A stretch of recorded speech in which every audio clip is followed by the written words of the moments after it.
Listen to that. People in love didn't talk like that in the good old days of Hollywood, but times have changed. An Unmarried Woman truly is a love story for the 70s, and who's falling in love with whom in today's movies and how they're doing it is a subject we'll be exploring this time on Sneak Previews Take Two, one of those special change of pace shows where Roger and I take a closer look at trends and issues in the movies. And this is Roger Ebert, film critic of the Chicago Sun-Times. And across the aisle from me is Gene Siskel, film critic of the Chicago Tribune. Romance is like anything else in the movies. It goes in and out of fashion, and it comes in different styles. In addition to An Unmarried Woman, the varieties of romance we'll be discussing on this program include a newly divorced couple in Starting Over, and a conflict between family and career in The Seduction of Joe Tynan. But first, let's go way back to the years around 1970 and a less obvious kind of love story. At the beginning of the decade, Hollywood was making love stories all right, it always has, but the love stories in 69 and 70 were special. They were called buddy films. They featured men linked with other men. These relationships were not sexual, but the love between these men was very, very strong. Women's liberation was on the march at this time, and it seemed that Hollywood screenwriters wanted to avoid this aggressive new woman. They didn't understand her, so they ignored her, and they wrote about just men. Midnight Cowboy was named Best Picture in April 70, telling the story of Dustin Hoffman and Jon Voight, two hustlers caring for each other deeply in the mean streets of Manhattan. An even bigger hit was Butch Cassidy and the Sundance Kid, with Paul Newman and Robert Redford frolicking together in the Old West, only to be romantically gunned down in the end. And on the rare occasion in the early 70s when Hollywood did make a love story about a man and a woman, the relationship was based on tragedy, as in Love Story, where Ally McGraw was saddled with a fatal disease. So, a crippled woman was Hollywood's reactionary response to the new aggressive woman in the world, and Love Story became an awfully big hit. You know, it's true. In the early 70s, as far as love was concerned, all we got were men palling around with men in a world without women. Or when we did get a woman, she had to be lame or blind or deaf or paralyzed before Cupid could strike. Yep. That way, when the boy said he loved her, you could be sure he meant it. I guess Hollywood figured we'd never believe it otherwise in the cynical 70s. Look at this scene from one of the biggest tearjerkers of the 1970s, The Other Side of the Mountain, Part 2, The Crippled Woman. If those women didn't have their physical problems, they'd probably tell those patronizing guys to bug off. Now let's look at the diseases in the love stories of the 1970s. The Other Side of the Mountain Parts 1 and 2 had a paralyzed woman. Ice Castles had a blind woman. Voices had a deaf woman. Slow Dancing in the Big City had a woman dancer with bone disease. The Promise had a woman whose face was smashed in an automobile accident. And the film that started it all was Love Story, where aggressive and independent Ally McGraw became a lot more attractive to Ryan O'Neal after she was afflicted with leukemia. If you were feeling cynical, you could call these the hold me, kiss me, carry me movies. You got that right. I think sexual politics was being played at a very high level in Hollywood. The movie makers, the old-time movie makers and directors and writers, I don't think they wanted any part of this new woman. Maybe they feared the new woman in their own personal lives. Maybe they feared it in terms of some woman taking away their job. Whatever it was, they wanted to make that old love story with the big, strong guy and the weak woman.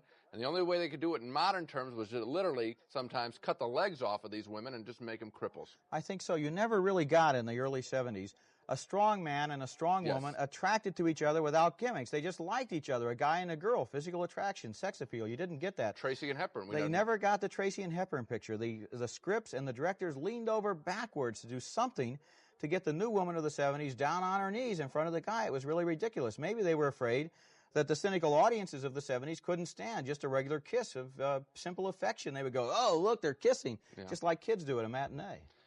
They used Barbra Streisand as a strong character, but oddly enough, in the early 70s, they ignored maybe the strongest woman of them all available to them in Hollywood, Jane Fonda. Between 71 and 75, I don't think she made a major Hollywood picture. That's amazing. Some of it may have been politics, but I think a lot of it had to do she was just too strong for the writers and directors of that time. While the film that changed the direction of Hollywood love stories in the late 70s was An Unmarried Woman, with Jill Clayburgh as a college-educated housewife who is rudely informed by her husband, Michael Murphy, that he's found someone new. Up to this point, she thought they were a very happy couple. She's shocked, and then she's going to get angry. In the first part of An Unmarried Woman, Jill Clayburgh goes through a lot of pain. She feels abandoned. She vents all of her anger on her ex-husband, and then this anger, it really connected with the unspoken anger of many women in the audience. Then the film goes in a new direction for Hollywood love stories, one we hadn't seen in a long, long time. Clayburgh receives a terrific offer from Alan Bates, a painter, a seemingly very caring soul, who wants Clayburgh to spend the summer in Vermont with him, but she's just been emancipated. Is she going to jump into another relationship right away? Well, her reaction to his offer is an exciting moment in the film. A big moment in movie history. She walks away from a traditional male-dominated relationship with Alan Bates even as appealing as he is. Now, many critics thought the film was absurd. They thought any woman would jump at the chance to live with Alan Bates' character. Well, those critics missed the point of an unmarried woman. The film was really catching the mood of many women in the audience. They were tired of being closed in by men. They wanted breathing room, room to get to know themselves. And what Jill Clayburgh was saying to these women was, me first, us the couple later. And a whole new kind of love story began to be made in the late 70s then. Love stories where individuals were much more important than the couple. I think you're right, and I think that's exactly what Clayburgh is telling Bates there in that last scene, which a lot of people did question. She's analyzing it correctly. She's thinking, my first husband was a stockbroker. He had the three-piece suit. Here's the guy with the beard and the paintings. He lives in the loft. But he's really offering me the same deal. It only looks like there's more freedom, but it's his freedom, not mine. Yes. My job is still to go to Vermont and cook for him and be the dutiful housewife, and she sees through it, and she won't take it. Yeah. And it's the same kind of character and the same kind of analysis that you got in those Katharine Hepburn pictures in the 1940s, where Hepburn played a woman who had her own career, her own independence, her own state of mind. She stood on her own 2 feet, and from that base, she then went on to relate to men. And what's funny is, it's been 35 years since Hollywood has really made pictures like that. It's like they lost that idea. Yeah, but they're coming back now with a vengeance. The journalist Tom Wolfe said that the 70s were the decade of the me generation. Well, what we're getting in the last part of the 70s in terms of films are the years of the me films. Yeah. And what's happening is really these characters are saying, me now, and, you know, if they make a sequel, well, then we'll worry about the couple then. Very, very strong pictures.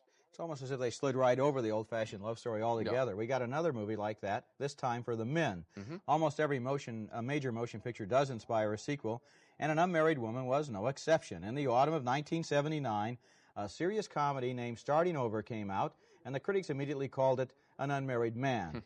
The newly divorced character this time was Burt Reynolds, and in a real change of pace, he wasn't cast as a macho sex symbol, but as a gentle, intellectual, lonely guy who split up with his first wife, moved to Boston to take a teaching job, and met an eligible female played by the original unmarried woman, Jill Clayburgh. I think only Burt Reynolds would have the courage to admit that.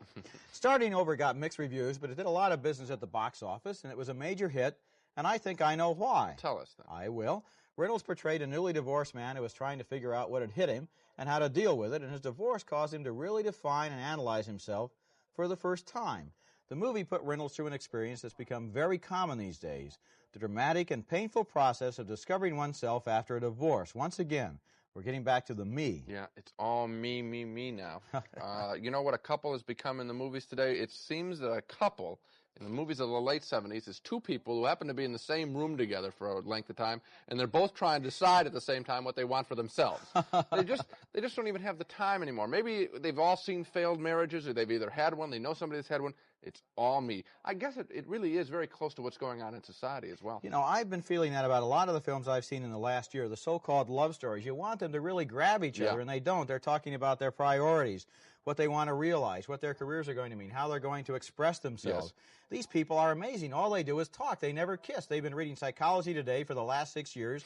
They've all memorized passages by Gail Shee. They know all the rules of the game. The only problem is they're afraid to play. I think you got it.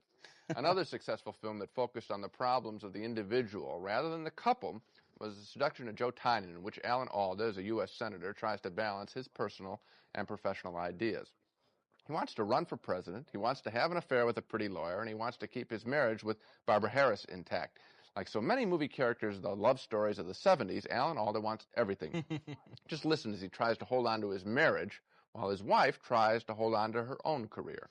Look at that. That's late 70s romance as pure as it can be. They're not talking about whether they love each other. They do love each other. They're talking about whether or not their marriage can allow them to be truly fulfilled as individuals. Now, the individual is more important than the couple, and that old Hollywood be-all and end-all called love, pretty much a forgotten thing in the movies today. Maybe that's because it's kind of a forgotten thing in terms of most of the people who have been married for 10 or 15 years. The marriages are more routine. You know, sometimes we talk about artistic inspiration and ideas that are in the air. Maybe it's more simple than that. If you stop to think about it, you have this thing that's been with us for a long time called the baby boom. Everybody came home from World War II and had families, and as those kids is growing up, they've been going to the movies. If you look at movie history, you can see where the baby boom was at each point in the last 3 decades. In the early 60s, they were all teenagers. They went to see Annette Funicello and Frankie Avalon. In the late 60s, they all went to anti-war movies. That's because they were all being drafted. Yeah. And if you look at them now, they're in the 30s, and you get a lot of these movies now about married couples that are checking their identities out, trying to figure out what their priorities are.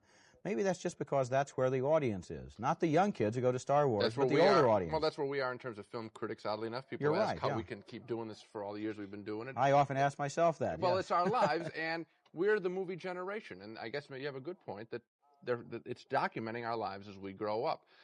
The one thing that we're seeing here is really how closely films follow life. They're really on top of it. It's good reporting, films like Joe Tynan. It's a tug of war there. Who's going to win? That's what's going on in people's we're going to get more homes. love stories in the movies. Our generation has to rediscover romance, Gene.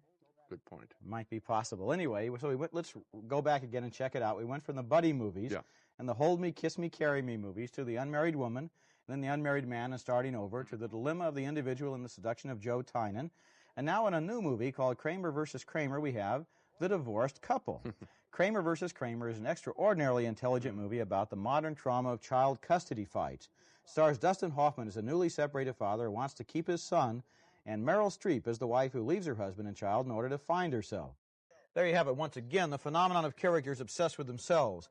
I suppose to somebody who's only seen this scene from the movie, it looks like the Meryl Streep character is totally heartless, totally cruel. She's going to walk out on her husband and son. But in the earlier scenes leading up to this, when we see that the Dustin Hoffman character is also just as egotistical. Here's his wife telling him she's leaving. She's walking out on their marriage, walking out on their child, and all he wants to do is talk about the big county land that he doesn't even really listen to her. And he's also basically just a stranger to his son. I really like what you said earlier, Gene, about the modern movie couple consisting of two people in a room, each one talking only about himself. This is a very fine film, and I think if we look back, Kramer versus Kramer, if we look back now, we can see a little pattern developing here. We had a lot of people forgetting the couple, just being alone. Kramer versus Kramer, sort of a hopeful film as it concludes the decade.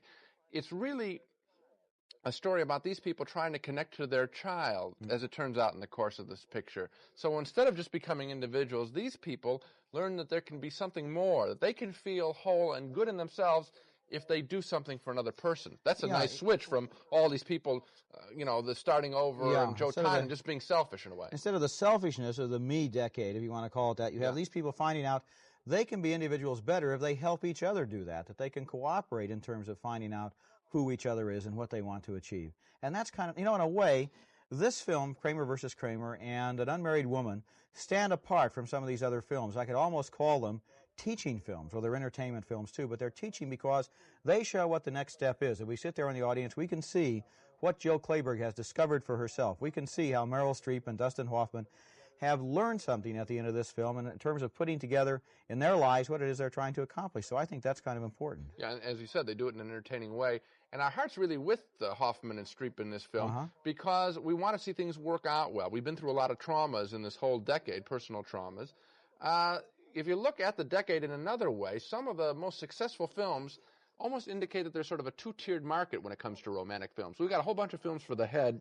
You call them teaching films, intellectual films. Maybe for people in their 30s or their late 20s. Yeah, but also there's a lot of films going on, romantic films for the heart, where it's flat-out old-time love, and people really want to see it. Those films have become some of the biggest box office hits around. I'm thinking about pictures like Rocky II, where Sylvester Stallone proposes marriage to Talia Shire. It's as old-fashioned as it can be, but this film works, and it made Rocky II a monster hit. A series of sweet moments from some love stories at the end of a decade full of problem-filled stories. A simple declaration of love from Warren Beatty. That's what the 80s may hold more of. Sexual politics and the individual, that may take a back seat. The 80s' biggest love stories, I'm predicting, will feature that rarity in the films of the 70s, the loving couple. Gene, I could almost hear the violins playing when you said that. Reminds me of a Take Two show we did several weeks ago about the most influential films of the 70s, which we talked about how Heaven Can Wait might really be a film that would be imitated a lot in the 80s in terms of a return to the simple love story. So. Maybe we're out of analysis. Anyway, that's it for this show. And join us next time for Sneak Previews Take Two, when Gene and I will take a look at Guilty Pleasures, the films movie critics rarely admit they like. We'll reveal just how ordinary our taste can be, and until then, see you at the movies.